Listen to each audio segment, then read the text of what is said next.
Good evening, welcome. My name is Diana Sanchez. I am the Senior Director of Film here at TIFF. It's an incredible pleasure, thank you, to be here for the North American premiere of Seberg. Very exciting.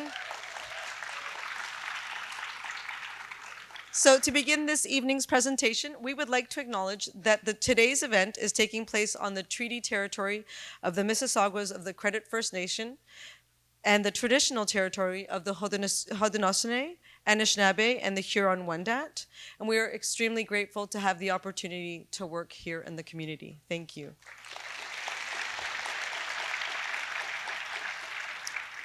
So today's film is eligible for the Girls People's Choice Award. Please vote for your favorite films online at tiff.net/vote. And a big thank you to Amazon Studios, to Memento Films International. Thank you for providing us with today's film.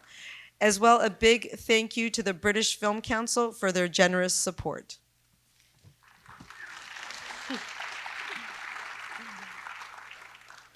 I was so excited to see this film, Seberg. I saw her in Joan of Arc. She did that film when she was just 18. And of course, Breathless, one of the films, Godard's film that launched the French New Wave. And it's so amazing to have this incredible actress immortalized in today's film. We do have the filmmaker here with us. His name is Benedict Andrews. We had his future debut here a few years ago. Did you see Una? Yes. And I'm so pleased that he's here to present today Seberg. Please welcome him, Benedict Andrews.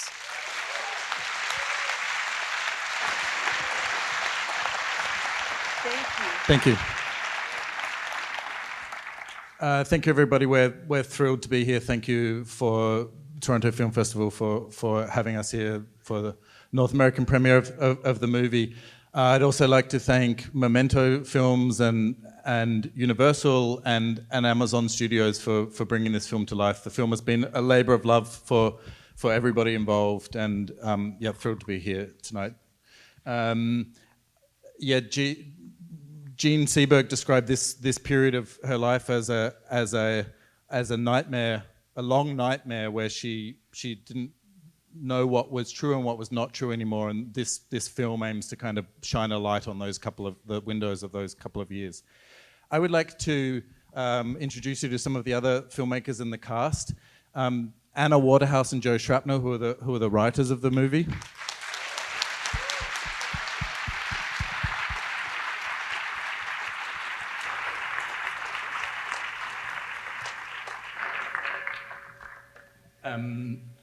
Zazie Beetz.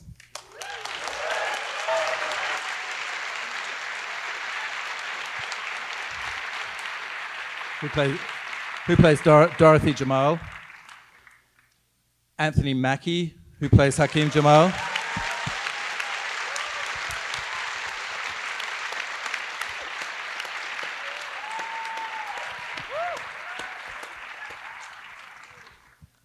And Kristen Stewart, who plays Jean Seberg.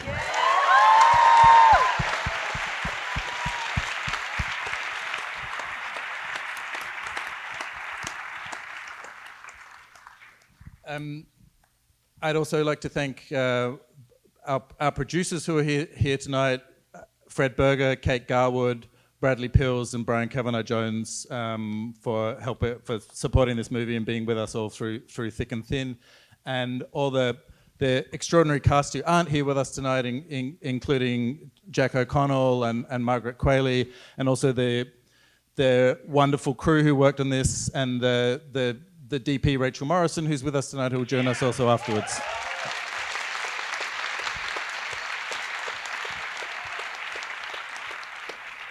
Thanks, everyone. Enjoy. So we're going to all be back for the Q&A, so please stay and chat with us all. Thank you.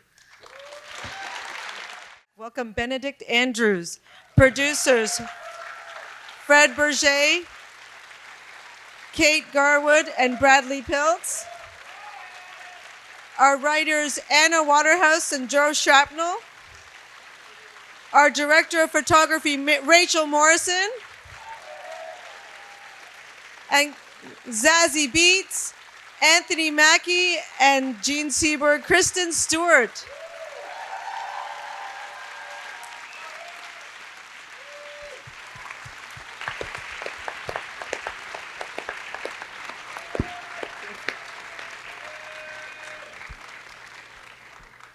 Congratulations. Congratulations. So we have some time to talk with our cast and crew. One of the things, I'm going to just jump in because I'm fascinated with this story. And Benedict, I was wondering if you could talk a little bit about why you chose to focus on this area of these years of her life. What attracted you to this story? Yeah, I mean, that would be a good thing for Anna and Joe also to talk about, because I discovered this aspect of Jean's life through their script. But then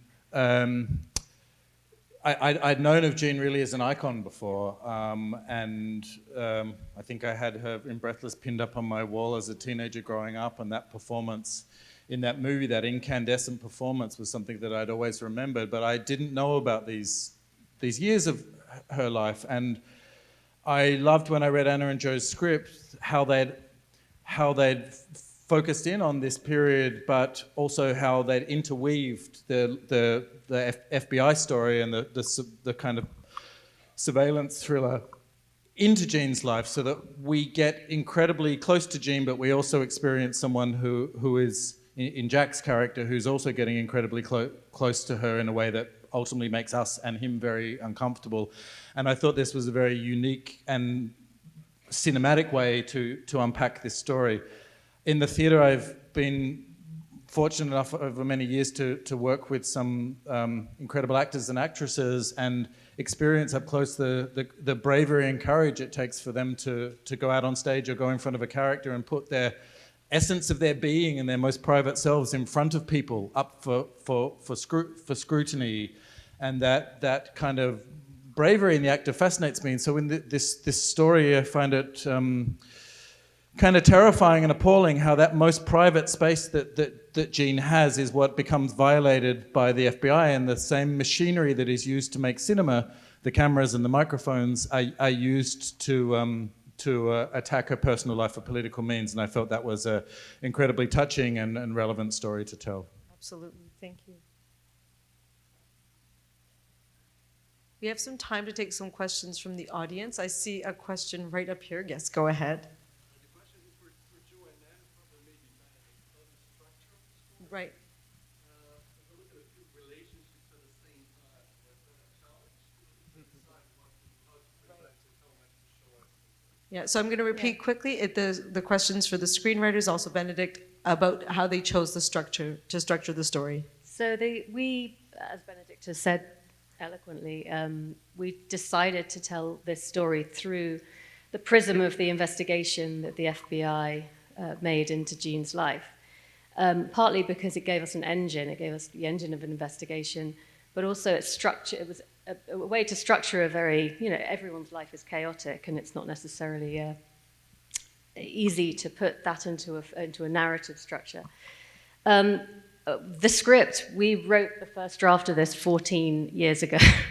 And so it's been through so many layers and so many different versions of it. I mean, the DNA of it is exactly the same, but we definitely explored other subplots and other characters. There were lives given to other characters in the film that ultimately were cut, because I think Benedict made very smart decisions about focusing the story much more on Jack and Jean, and that's ultimately where we were heading with it. But so it's really always, for us, it was Jack was the way into her life. We came to Jean in the same way. We saw Breathless and were mesmerized by this beautiful and couldn't take your eyes off her, and I didn't know anything about her life other than that she was a quite well-known actress. And then Kate, my producer here and friend, brought me information about her life and said, "Do you know anything about this?" And I said, "No." And then learned that she had this tragic end, and sort of fascinated by how that happened and why she was a target. Why was this actress a target of the FBI? And it just felt to me like this incredible colliding worlds. And And Joe, and I met Joe, we started dating, and it turned out that he was also trying to write a film about Jean Seberg. So we started writing it together. He rewrote a couple of my scenes, and I was like, okay, they're quite good. You can go on. But I think as a writer, you when you're dealing with a real period of history and real lives, we tried very much to flesh out every character that Jean's life intersected with and flesh out that world. And then I think what happens as the movie evolves and finds the final shape it has to find, that this was always going to be a movie about the FBI's investigation of Jean, and I think that's what very much the film is now distilled down to. But you always hope that the world outside and the work that you've done on the world outside sort of informs it and haunts it and enriches the world around it. So I hope that answers your question. One crazy thing about this story too is like every single character in it, and Jean herself, but her relationship with Romain Gary, Hakim Jamal and his wife Dorothy, every single character we come across, we're really only experiencing the tip of the iceberg in terms of their story. There are so many complicated and messy and beautiful aspects of all of these lives that you could go into. And so for me, this sort of secret motor of the film was this intertwining of the watcher in Jack and the watched in Jean, and a story of two people who are walking kind of parallel through the movie, but don't really meet until that final scene. But they're kind of interweaving of those lives. And Jean is the supernova at the center of the movie, but that is the kind of informing principle of the filmmaking. Thank you. Anything back there? Okay, go ahead, right here at the...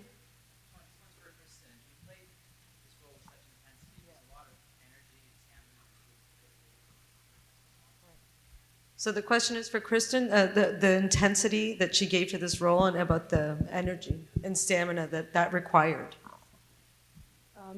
Yeah, I think what's like really striking about this chick is like when the movie starts, like if you watch like her early movies, there's a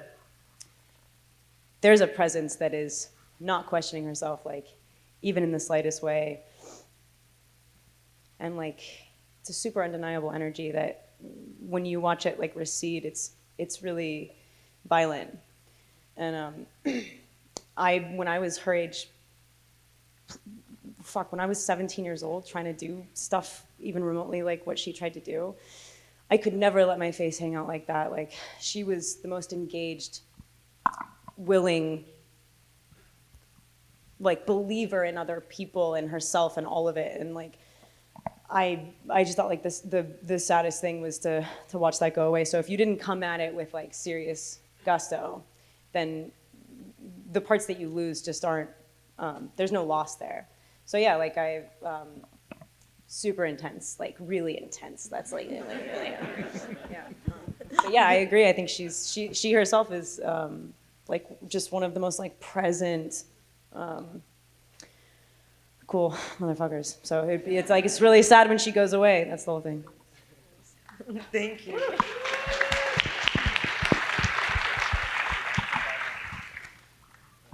We have some other questions around. Okay, lots at the front. Go ahead. Yeah.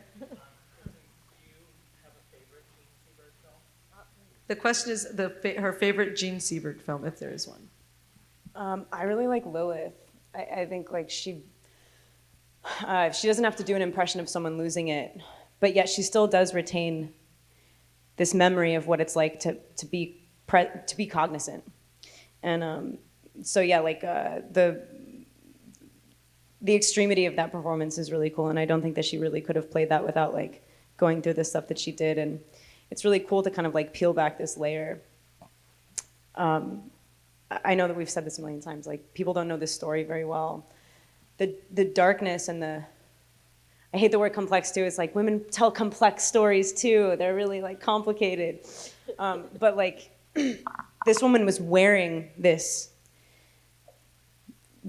kind of unraveling. And in that movie, I saw it in such an honest way. I was like, there's no way to fake that. And I love her when she's young. I love her when she's just voracious and like But it's really great when that starts to kind of go like, fuck, I'm tweaking on this, and it's too much for me now. And I love that movie, and she's gorgeous in it. Thank you. And we have time for one last question. Okay, yes, there in the middle. Go ahead. What about doing a film that at its core has this black tension in it, and it becomes a movie about this white woman who is under pressure from the FBI? Just talk about how you deal with that tension in the course of making a entertaining film. Because the whole story of like what happens to the folks down in South Central totally disappears. So I would say one thing about that disappearance in the movie. The moment it happens in the movie starts to happen is after the FBI make the call to talk about the affair. So it's kind of part of a tactic of COINTELPRO to destroy relationships. So through the kind of scrutiny of the mechanisms of that surveillance operation, you see the decisions being made to destroy those relationships. So the affair that Jean and Hakim are having, which already would be a challenge for them, has no chance to even live anyway. It's destroyed for a political purpose, to destroy a relationship of a collaboration between a Hollywood star supporting his cause. Also, like the desolation of that school, like the fact that is something that you were missing is rad, because it hurts to lose it. So it's like, well, where's that story? Yeah, people stopped listening, and that is a huge part of her heartbreak. Like, Thank you. I want to thank you all so much for being here in Toronto, sharing Seberg with us, and to all of you for coming out. Thank you so much. Thank you.